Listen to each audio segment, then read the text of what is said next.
Obuyonjo hamwe n'obuhangwa bwensi Rukungiri municipality Western Division bari kuyambaho banka yensi yona n'ekigendererwa cyo kutunga amaka gari kwingana 15 municipality ya Rukungiri gari kubasa kutubwago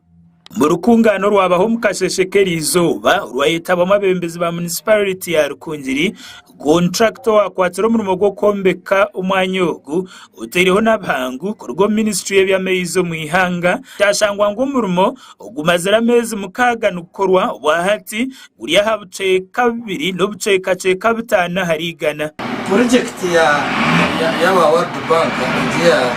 ya kombeka na keburoronyo kombeka za sikosaraji hiliyone jezaho kugenda mpora andi aba ba clients aba contractors aba business engineering bino kureka ngo bateka mu mani bamara project bubiro kumuzano gwembe banakapa baguma baryaho mu kibanuza kumutanga because ati na monitoring umurundo gwakse aho kugisigo kwezo kwira ntuga kukasha. So to me nkumuto wana heading inspection kunkora kushanga mutuma tuzomuzano go kushazana azifu mwenda kutukozesa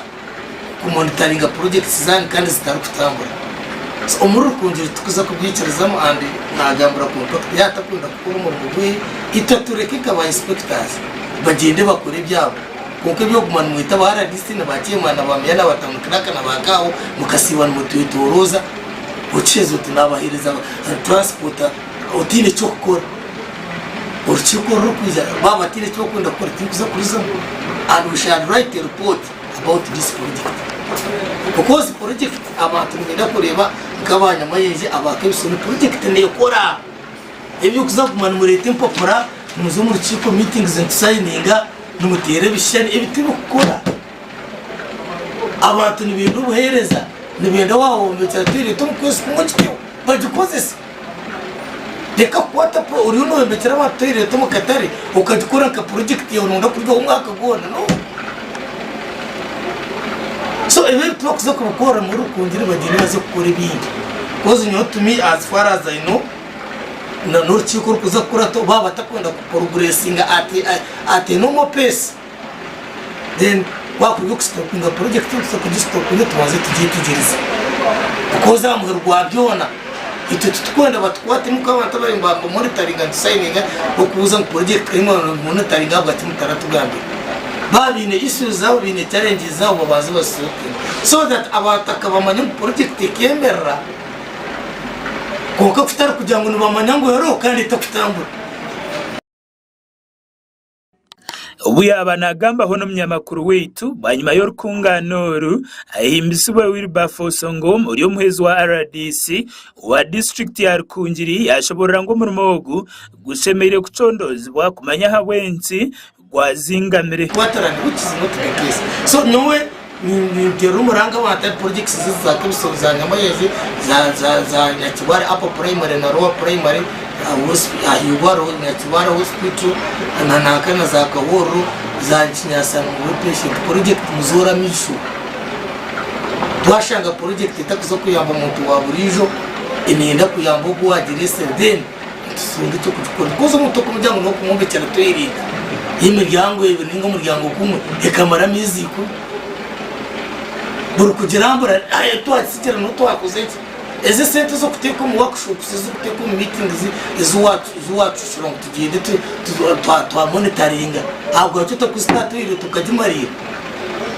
why because nchikwisha tumwita abantu tambara n'abantu 20 gusiba no barambuza ikitabu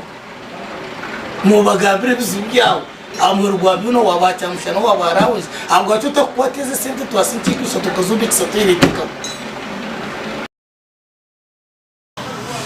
We leaders and we are not involved in the procurement process. Not is done by technical, but we are mandatory by law. Local Government Act 243 to monitor government programs. So my work is to monitor. Is the work of quality? Is the work of standard? Is the work has it been finished in time, agreed upon with agreements and what have you, they are signed by, they are made by Tanzania and his procurement. Only that me I am giving a copy. As such project is going to commence in our municipality. Yeah. Umuringo nugogumeye Charles Makuru urumeya wa municipality ya Rukungiri yashobora ngo umurimo gukabagura umurunji munonga wentunguka ya municipality ya Rukungiri uteriho no buyonjo bwetanga kunga cyamtangaza munonga ukushanga ngo bwanyuma y'amezi mukaga barigire gutongoza taine cyagenzero mesho abere mu delays